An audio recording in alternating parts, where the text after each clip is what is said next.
Hello everyone, welcome to SHG Hyperdrive YouTube channel. So I hope you all doing good. ಮತ್ತೆ previous ಕ್ಲಾಸಸ್ಗಳನ್ನ ನೀವು ಕೇಳಿದ್ದೀರಾ ಅಂತ ನಾನು ಅನ್ಕೊಳ್ತೀನಿ. ಸೊ ನೆಕ್ಸ್ಟು ಈ ಕ್ಲಾಸಸ್ಸಲ್ಲಿ ಎಸ್ಪೆಷಲಿ ಪ್ರೆಸೆಂಟ್ ವಿಡಿಯೋದಲ್ಲಿ ಯಾವ್ದ್ರ ಬಗ್ಗೆ ಡಿಸ್ಕಸ್ ಮಾಡ್ತಿದ್ವಿ ಅಂದರೆ properties and functions of carbohydrates. Previous ಕ್ಲಾಸಸ್ಸಲ್ಲಿ ಏನಾಗಿತ್ತು, ನಮಗೆ ಜಸ್ಟ್ ಬಯೋಮಾಲಿಕ್ಯೂಲ್ಸ್ ಯಾವ ಥರ ಇರುತ್ತೆ, ಅದರಲ್ಲಿ especially carbohydrates, nucleic acids, proteins, lipids ಹೇಗಿರುತ್ತೆ, ಅದ್ರ ಟೈಪ್ಸ್ಗಳೇನು ಅವನ್ನ ನಾವು ಡಿಸ್ಕಸ್ ಮಾಡಿದ್ವಿ. But in today's video especially chemical composition, properties and functions of carbohydrates, next properties and function of nucleic acids, proteins, lipids ಇವೆಲ್ಲದನ್ನು ಕೂಡ ಡಿಸ್ಕಸ್ ಮಾಡ್ತಾ ಹೋಗೋಣ. ಸೊ ಅದರಲ್ಲಿ ಫಸ್ಟ್ ಬಂದು chemical composition, properties and functions of carbohydrates ಅಲ್ಲಿ first property ಬಂದು chemical composition.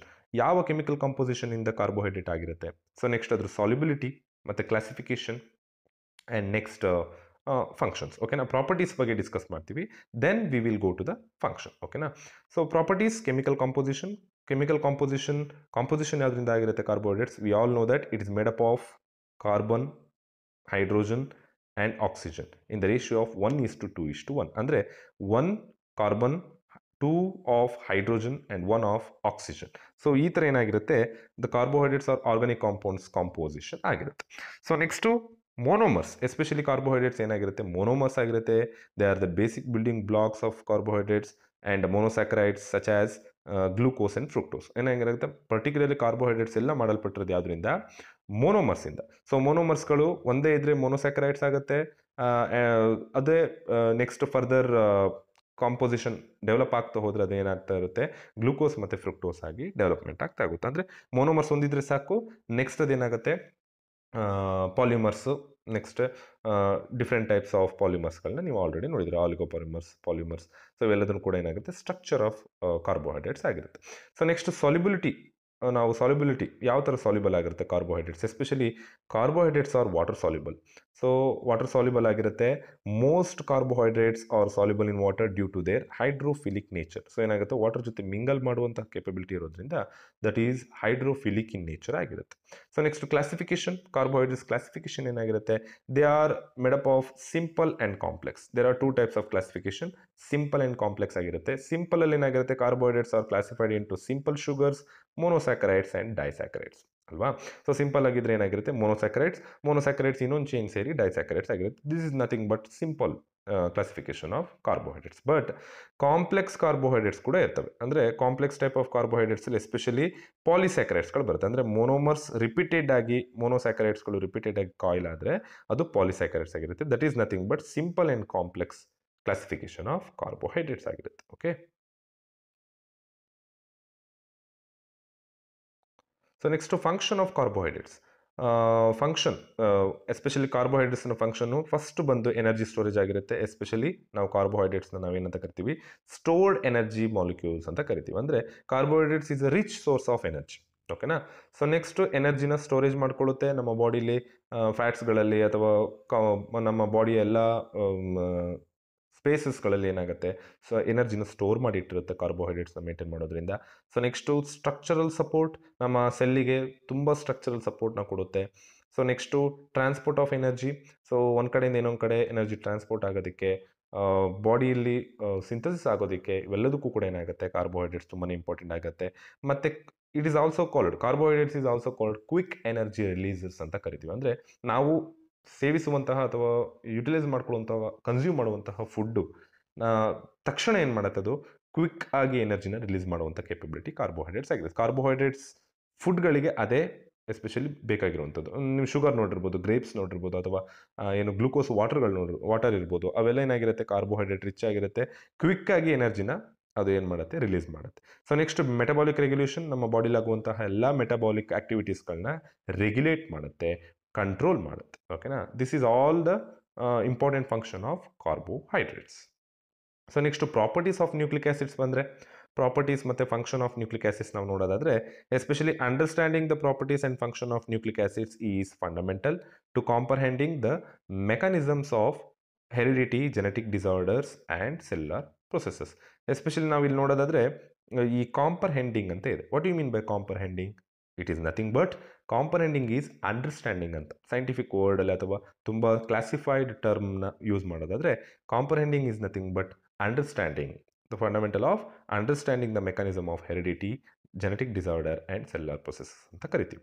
So properties of nucleic acids. So properties ಏನೇನು ಬರುತ್ತೆ? Polymer structure, so nucleotide composition, sequence speciality, duplex single stand ಆಗಿದ್ರೆ RNA, genetic code, complementary base pairing, role of proteins, essential for heredity and cellular regulation. So ಇವೆಲ್ಲದೂ ಕೂಡ ಏನಾಗಿರುತ್ತೆ? Properties of nucleic acids ಆಗಿರುತ್ತೆ. ಅಂದರೆ polymer ಸ್ಟ್ರಕ್ಚರ್ಗಳಿಂದ ಮಾಡಲ್ಪಟ್ಟಿರುತ್ತೆ and nucleotide composition different ಇರುತ್ತೆ. So nucleotide composition ಮೇಲ್ಗಡೆ ಏನಾಗುತ್ತೆ? ಡಿಫ್ರೆಂಟ್ ಪ್ರೋಟೀನ್ಸ್ಗಳು ಸಿಂಥಸಿಸ್ ಆಗುತ್ತೆ. So next sequence speciality, particular ಆಗಿ ಸೀಕ್ವೆನ್ಸ್ಗಳು ಸ್ಪೆಷಲಿಟಿ ಆಗಿದ್ದರೆ ಅದನ್ನು ನಾವೇನು ಮಾಡ್ಬೋದು? ಡಿಫ್ರೆಂಟ್ ನ್ಯೂಕ್ಲಿಯಿಕ್ ಆ್ಯಸಿಡ್ಸ್ ಆಗಿ ಡಿಫ್ರೆಂಟ್ ಆಗಿ ಮೆಡಿಸಿನ್ಸ್ಗಳನ್ನ ಪ್ರಿಪೇರ್ ಮಾಡೋಕ್ಕೆ ಹೆಲ್ಪ್ಫುಲ್ ಆಗಿರುತ್ತೆ. So next duplex, especially double headed, double coiled, double standard ಆಗಿದ್ರೆ DNA ಆಗಿರುತ್ತೆ ಕ್ಲಾಸಿಫಿಕೇಶನ್ ಅಂತ ಪ್ರಾಪರ್ಟೀಸ್, ಆ್ಯಂಡ್ ಸಿಂಗಲ್ ಸ್ಟ್ಯಾಂಡರ್ಡ್ ಆಗಿದ್ರೆ RNA ಆಗಿರುತ್ತೆ. ಇವೆರಡರಲ್ಲೂ ಕೂಡ ಪ್ರೋಟೀನ್ ಸಿಂಥಸಿಸ್ ಡಿಫ್ರೆಂಟ್ ಆಗಿರುತ್ತೆ. ಓಕೆನಾ? RNA ಎಸ್ಪೆಷಲಿ ವೈರಸಲ್ಲಿ ಮತ್ತು ತುಂಬ ಪ್ರಿಮಿಟಿವ್ ಆರ್ಗನಿಸಮ್ಸಲ್ಲಿ ನಾವು RNAಗಳನ್ನ ನೋಡ್ಬೋದು. ಬಟ್ ಯುಕ್ಯಾರಿಯೋಟ್ಸಲ್ಲಿ ನಾವು ಎಸ್ಪೆಷಲಿ DNA ನಾವು ಅಬ್ಸರ್ವ್ ಮಾಡ್ತೀವಿ. ಸೊ ಜೆನೆಟಿಕ್ ಕೋಡಿಂಗಲ್ಲಿ ಹೆಲ್ಪ್ ಆಗುತ್ತೆ ಮತ್ತು ಕಾಂಪ್ಲಿಮೆಂಟರಿ ಬೇಸ್ ಪೇರಿಂಗಲ್ಲಿ ಹೆಲ್ಪ್ ಆಗುತ್ತೆ. So next role in protein synthesis, especially nucleic acids ಎಲ್ಲದೂ ಕೂಡ ಪ್ರೋಟೀನ್ ಸಿಂಥಸಿಸಲ್ಲಿ ತುಂಬಾ ಹೆಲ್ಪ್ಫುಲ್ ಆಗುವಂಥದ್ದಾಗಿರುತ್ತೆ. ಸೊ ಪ್ರೋಟೀನ್ಸ್ಗಳು ಬೈಂಡ್ ಆಗಿ, ಪ್ರೋಟೀನ್ಸ್ಗಳು ಬಿಲ್ಡ್ ಆಗಿ ನೆಕ್ಸ್ಟ್ ಅದೇನಾಗುತ್ತೆ? ಪರ್ಟಿಕ್ಯುಲರ್ಲಿ ಒಂದು ಆರ್ಗನಿಸಮ್ಸ್ ಆಗಿ ಡೆವಲಪ್ ಆಗುತ್ತೆ. So next essential for heredity. So heredity especially one ಆರ್ಗನಿಸಮಿಂದ ಇನ್ನೊಂದು ಆರ್ಗನಿಸಮಿಗೆ ಟ್ರಾನ್ಸ್ಫರ್ ಆಗಬೇಕಂದ್ರೆ heredity, the transfer of information is very important. That is nothing but heredity. So next cellular regulation, cell ಯಾವ ಥರ regulate ಆಗುತ್ತೆ, so cell ಯಾವ ಟೈಮಲ್ಲಿ divide ಆಗಬೇಕು, ಗ್ರೋತ್ ಆಗಬೇಕು, ಎಲ್ಲದೂ ಕೂಡ ಏನಾಗಿರುತ್ತೆ? ನ್ಯೂಕ್ಲಿಕ್ ಆ್ಯಸಿಡ್ಸ್ಗಳು ನೋಡ್ಕೊತವೆ ಅಲ್ವಾ? So next function of nucleic acids. So nucleic acids function ಏನೇನು ಬರುತ್ತೆ? Genetic information storage, protein synthesis, cellular regulation, heredity and transmission, transfer of genetic code, enzymatic activities, energy transfer, cellular signaling, maintenance of cell structure and synthesis of biomolecules. ಇವೆಲ್ಲದೂ ಕೂಡ important function of nucleic acids. So ನಿಮ್ಗೆ ಗೊತ್ತಿರುತ್ತೆ, ಎಲ್ಲ basics ಇರುತ್ತೆ. Genetic information storage ಆಗುತ್ತೆ nucleic ಆ್ಯಸಿಡ್ಸಲ್ಲಿ, protein synthesis, as it is very helpful, and cellular regulation ಆಗುತ್ತೆ, heredity transmission, properties ಸಕ್ಕಾಗಿ ಅದರದ್ದು ಫಂಕ್ಷನ್ ಕೂಡ ಇರುತ್ತಲ್ವಾ? ಸೊ ಹಾಗೆ transfer of genetic code, enzymatic action ಆಗಿರ್ಬೋದು, ಆಕ್ಟಿವಿಟೀಸ್ ಎಂಜೈಮ್ಸ್ಗಳು ಯಾವ ಟೈಮಲ್ಲಿ ಯಾವ ಥರ ವರ್ಕ್ ಮಾಡಬೇಕು, ಯಾವ ಥರ ಅಕ್ಸೆಪ್ಟೆನ್ಸ್ ಇರಬೇಕು, ಸೆಲ್ಗಳು ಯಾವ ಥರ ಅದಕ್ಕೆ ರೆಸ್ಪಾನ್ಸ್ ಮಾಡಬೇಕು, ಎಲ್ಲದೂ ಕೂಡ ನ್ಯೂಕ್ಲಿಕ್ ಆ್ಯಸಿಡ್ಸಲ್ಲಿ ಫೀಡ್ ಆಗಿರುತ್ತೆ. So next energy transfer, cell signalling, particularly cell to cell ಕಮ್ಯುನಿಕೇಷನಲ್ಲಿ ಸೆಲ್ ಸಿಗ್ನಲಿ ತುಂಬಾ ಹೆಲ್ಪ್ಫುಲ್ ಆಗುತ್ತೆ. So next maintenance of cell structure. So ಒಂದು ಸೆಲ್ ಸ್ಟ್ರಕ್ಚರ್ನ ಮೇಂಟೈನ್ ಮಾಡೋದಕ್ಕೆ ನ್ಯೂಕ್ಲಿಕ್ ಆ್ಯಸಿಡ್ಸ್ ಅದರಲ್ಲಿರುವಂತಹ ಇಂಪಾರ್ಟೆಂಟ್ ಡೇಟಾ ತುಂಬಾ ಹೆಲ್ಪ್ಫುಲ್ ಆಗಿರುತ್ತೆ. So next synthesis of biomolecules. Further ಈ ಬಯೋಮಾಲಿಕ್ಯೂಲ್ಸ್ನ ಸಿಂಥಸಿಸ್ ಆಗೋಕ್ಕೆ ಈ ನ್ಯೂಕ್ಲಿಕ್ ಆ್ಯಸಿಡ್ಸ್ಗಳು ತುಂಬಾ ಹೆಲ್ಪ್ ಮಾಡ್ತವೆ. So these are the main function of nucleic acids. So next properties of function of proteins ನೋಡೋದಾರೆ, ಪ್ರೋಟೀನ್ಸ್ ನಿಮಗೆಲ್ಲರಿಗೂ ಗೊತ್ತಿದೆ. ಪ್ರಾಪರ್ಟೀಸ್ ಬಂದು ಸ್ಟ್ರಕ್ಚರ್, ಪ್ರೋಟೀನ್ಸಲ್ಲಿ ಡಿಫ್ರೆಂಟ್ ಟೈಪ್ಸ್ ಆಫ್ ಸ್ಟ್ರಕ್ಚರ್ಸ್ಗಳನ್ನ ನೋಡ್ಬೋದು.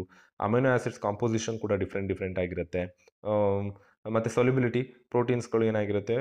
ಸಾಲ್ಯುಬಲ್ ಇನ್ ವಾಟರ್ಗೆ ತುಂಬ ಸಾಲ್ಯುಬಲ್ ಆಗಿ ವರ್ಕ್ ಆಗುತ್ತೆ. ಸೊ ನೆಕ್ಸ್ಟ್ ಡಿನ್ಯಾಚುರೇಷನ್ ಆಗಿರುತ್ತೆ. ಎಸ್ಪೆಷಲಿ ನಾವು ಡಿನ್ಯಾಚುರೇಷನ್ ನೋಡ್ಬೋದು. ಅದು ಸ್ಪೆಸಿಫಿಸಿಟಿ, ಪ್ರೋಟೀನ್ಸ್ ಬೈಂಡ್ ಆಗುವಂಥ ಸ್ಪೆಸಿಫಿಸಿಟಿ. ಸೊ ಈಗ ಈ ಥರ ಇದ್ದರೆ ಪ್ರೋಟೀನ್ ಸಿಂಥಸಿಸ್ ಬೈಂಡ್ ಆಗೋದಿದ್ರೆ ಇಲ್ಲಿಗೆ ಅಟ್ಯಾಚ್ ಆಗುತ್ತೆ. ಸೊ ನೆಕ್ಸ್ಟು ಎಲ್ಲದೂ ಕೂಡ ಸ್ಪೆಸಿಫಿಸಿಟಿ ತುಂಬಾ ಅಕ್ಯುರೇಟ್ ಆಗಿರುತ್ತೆ ಪ್ರೋಟೀನ್ಸಲ್ಲಿ. ಮತ್ತು ಬಯೋಲಾಜಿಕಲ್ ಫಂಕ್ಷನ್ಸ್ನ ನಾವು ನೋಡ್ಬೋದು. Flexibility and binding and recognition, catalytic activities ಮತ್ತು ಡೈವರ್ಸಿಟಿ.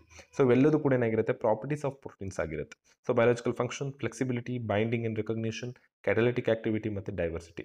ಸೊ ಇವಿಷ್ಟು ಏನಾಗಿರುತ್ತೆ? ಪರ್ಟಿಕ್ಯುಲರ್ ಪ್ರೋಟೀನ್ಸ್ನ ಕ್ವಾಲಿಫೈಡ್ ಅಥವಾ ಕ್ಲಾಸಿಫೈಡ್ ಪ್ರಾಪರ್ಟೀಸ್ಗಳಾಗಿರುತ್ತೆ. ಓಕೆನಾ? ಸೊ ಪ್ರೋಟೀನ್ಸ್ ಅನ್ನೋದು ತುಂಬ ಫ್ಲೆಕ್ಸಿಬಲ್ ಆಗಿ ವರ್ಕ್ ಮಾಡುತ್ತೆ, ಕೆಟಲಿಟಿಕ್ ಆಗಿ ಆ್ಯಕ್ಟಿವಿಟೀಸ್ನ ಮಾಡುತ್ತೆ. ಒಂದು ಯಾವುದೋ ಕೆಮಿಕಲ್ ರಿಯಾಕ್ಷನ್ ಆಗಬೇಕು ಅಂದರೆ ಪ್ರೋಟೀನ್ಸ್ಗಳು ಏನು ಮಾಡುತ್ತೆ? ಕ್ಯಾಟಲಿಟಿಕ್ ಆಗಿ ವರ್ಕ್ ಮಾಡುತ್ತೆ. ತುಂಬ ಬೇಗ ಅದನ್ನು ಪ್ರೋಸೆಸ್ನ ಫಾಸ್ಟ್ ಮಾಡೋದ್ರಲ್ಲಿ ಹೆಲ್ಪ್ಫುಲ್ ಆಗುತ್ತೆ. ಸೊ ನೆಕ್ಸ್ಟ್ ಡೈವರ್ಸಿಟಿ, ಪ್ರೋಟೀನ್ಸ್ಗಳು ಡಿಫ್ರೆಂಟ್ ಆಗಿರೋದ್ರಿಂದ ಡಿಫ್ರೆಂಟ್ ಟಿಶ್ಯೂಸ್ಗಳು, ಡಿಫ್ರೆಂಟ್ ಆರ್ಗನ್ಸ್ಗಳು ಡೆವಲಪ್ಮೆಂಟ್ ಆಗೋಕ್ಕೆ ಹೆಲ್ಪ್ಫುಲ್ ಆಗುತ್ತೆ.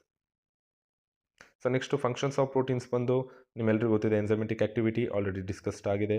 So next structural support, transportation, defense and immunity, cell signaling, motion and contraction, hormonal regulation, storage of molecules, catalysis of metabolic reactions, regulation of gene expressions, sensory response, blood clotting, buffering and pH regulation, and last one is energy source.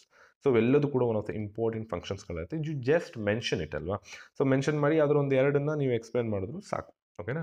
So enzymatic action ಅಂದರೆ as properties enzymatic enzymes ಥರ work ಮಾಡುತ್ತೆ, structural ಸಪೋರ್ಟ್ನ ಕೊಡುತ್ತೆ, transportation ಒಂದು molecules ಇನ್ನೊಂದು molecules transfer ಆಗೋಕ್ಕೆ transportation help ಮಾಡುತ್ತೆ, defence in immunity especially ಪ್ರೋಟೀನ್ಸ್ಗಳು defence in immunity antigen antibody ನೋಡ್ತೀವಲ್ಲ that is also one of a protein ಅಲ್ವಾ. ಸೊ ಸೆಲ್ ಸಿಗ್ನಲಿಂಗ್, ಸೊ ಇವೆಲ್ಲದೂ ಕೂಡ ನಿಮಗೆಲ್ಲ ಗೊತ್ತಿದೆ.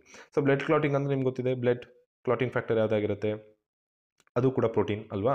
So next buffering and P H regulation. So particularly buffer ಆಗುವಂಥದ್ದು, P H ರೆಗ್ಯುಲೇಷನ್ನ ಮಾಡೋದು ಎಲ್ಲದೂ ಕೂಡ ಪ್ರೋಟೀನ್ಸಿಗೆ ಫಂಕ್ಷನ್ ಆಗಿರುತ್ತೆ. Next energy source. ಓಕೆನಾ. So next properties of function of lipids ಅಲ್ವಾ. So lipids are all hydrophobic in nature, they don't want to mingle with water, know that. And structural diversity, particularly ಏನಾಗುತ್ತೆ structure diversity, different ಸ್ಟ್ರಕ್ಚರ್ನ ಅದೇನು ಮಾಡುತ್ತೆ diversify ಆಗಿ exhibit ಮಾಡುತ್ತೆ. So amphipathicity, amphi the word ಇದು ಏನು represent ಮಾಡೋದು ಏನಾಗಿರುತ್ತೆ, particularly amphi means both, pathicity means they contain both polar and non polar part ಅಲ್ವಾ. ಸೊ ಲಿಪಿಡ್ಸಲ್ಲಿ especially polar head and non polar tail ಅನ್ನೋದು ಎರಡು ಇರುತ್ತೆ. That is nothing but amphipathicity ಆಗಿರುತ್ತೆ. ಸೊ ಎರಡೂ ನೇಚರ್ನ ಎಕ್ಸಿಬಿಟ್ ಮಾಡುವಂಥ ಕೇಪಬಿಲಿಟಿ ಲಿಪಿಡ್ಸಿಗಿರುತ್ತೆ. So next energy storage, especially lipids ಏನಾಗಿರುತ್ತೆ ಎನರ್ಜಿನ ಸ್ಟೋರ್ ಮಾಡುವಂಥ ಒಂದು ಕೇಪಬಿಲಿಟಿ ಹೊಂದಿರುತ್ತೆ. ಸೊ ನೆಕ್ಸ್ಟ್ ಇನ್ಸುಲೇಷನ್, ಯಾವುದಾದ್ರು ಒಂದು ಟೆಂಪ್ರೇಚರ್ ಲೋ ಟೆಂಪ್ರೇಚರ್ ಇರುವಂತಹ ಲೋ ಟೆಂಪ್ರೇಚರ್ ಇರುವಂಥ ಕ್ಲೈಮೇಟಲ್ಲಿರುವಂಥ ಆರ್ಗನಿಸಮ್ಸ್ಗೆ ಇನ್ಸುಲೇಷನ್ ಆಗಿ ವರ್ಕ್ ಮಾಡೋದು. ಮೀನ್ಸ್ ಬಾಡಿ ಮೇಲ್ಗಡೆ ಎಲ್ಲ ಲಿಪಿಡ್ಸ್ ಫ್ಯಾಟ್ ಡೆಪಾಸಿಟ್ ಆಗಿರೋದ್ರಿಂದ ಸೊ ಎಕ್ಸ್ಟ್ರೀಮ್ ಕೂಲ್ ಕಂಡೀಷನ್ ಅದು ವಿತ್ಸ್ಟ್ಯಾಂಡ್ ಮಾಡೋಕ್ಕೆ ಹೆಲ್ಪ್ಫುಲ್ ಆಗುತ್ತೆ. ದಟ್ ಈಸ್ ಕಾಲ್ಡ್ ಇನ್ಸುಲೇಷನ್ ಆಗಿ ವರ್ಕ್ ಮಾಡುತ್ತೆ. ಸೊ ನೆಕ್ಸ್ಟ್ ಲ್ಯೂಬ್ರಿಕೇಷನ್, ಯಾವುದೋ ಒಂದು ಸೆಲ್ಲಲ್ಲಿ ಆಗುವಂತಹ ಮೂಮೆಂಟ್ಸ್ ಆಗಿರ್ಬೋದು, ಬಾಡಿ ಮೂಮೆಂಟ್ಸಲ್ಲಿ ಲ್ಯೂಬ್ರಿಕೇಷನ್ ಆಗಿ ವರ್ಕ್ ಮಾಡುತ್ತೆ. ಅಂದರೆ ಈ ಲ್ಯೂಬ್ರಿಕೇಷನ್ ಅನ್ನೋ ಒಂದು ಪ್ರಾಪರ್ಟಿ ಇದ್ಬಿಟ್ರೆ ಏನಾಗುತ್ತೆ, the movement of a particular cell ಆಗಿರ್ಬೋದು ಅಥವಾ ಟಿಶ್ಯೂಸ್ ಆಗಿರ್ಬೋದು ತುಂಬಾ ಫ್ಲೆಕ್ಸಿಬಲ್ ಆಗಿ ಆಗುತ್ತೆ. ದಟ್ ಈಸ್ ಕಾಲ್ಡ್ ಲ್ಯೂಬ್ರಿಕೇಷನ್ ಆಗಿರುತ್ತೆ. Okay. So next functions of lipids. So functions, especially functions lipids ಏನೇನಾಗಿರುತ್ತೆ, ಎನರ್ಜಿ ಸ್ಟೋರೇಜ್ ಆಗಿರುತ್ತೆ, structural role, hormone, cell signalling and absorption of nutrients and insulation. So ಇವೆಲ್ಲದೂ ಕೂಡ ಏನಾಗಿರುತ್ತೆ ಲಿಪಿಡ್ಸಿನ ಫಂಕ್ಷನ್ ಆಗಿರುತ್ತೆ.